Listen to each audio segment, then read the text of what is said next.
φανταστικό. Ο αγώνας αρχίζει. Σε μια λάνα στουγίζει. Μπάλα σε κόσμο με πας μαγικό. Με παίζεις σκληρά και με κυνηγούν. Μα σήμερα δεν θα με πιάσουν. Μαρκάρουν στενά και όπως μπορούν. Μα σήμερα δεν θα με φτάσουν. Το θέλουν πολύ, με πιο πολύ. Γιατί είναι μέρα για γκολ.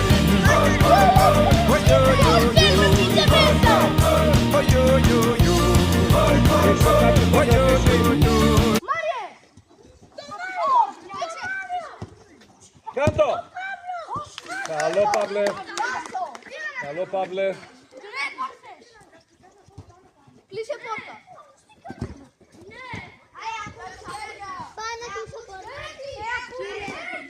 Κάνε out!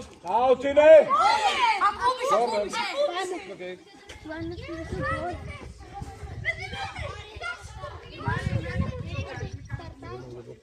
Αντώνη, Δημήτρη, Κλέρ, Παύλο, Αντώνη.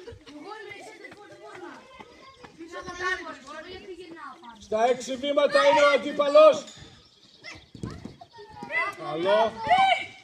Από τέρμα και πάμε. Από τέρμα, φύγε. Δώσε, διώξε. Όχι.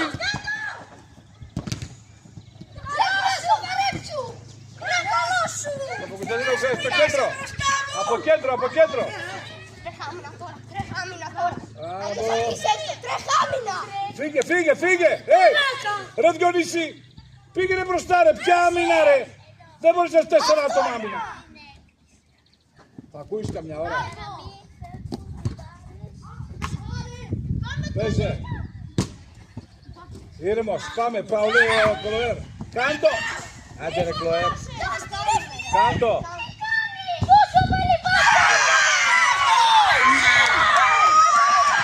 Ωραίο γκολ.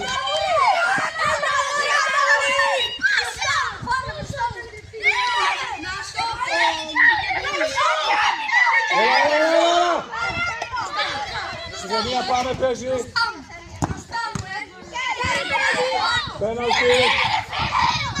Πέναλτι. Το 1 μέτρο είναι όπως το handball. Τι έγινε Χριστό?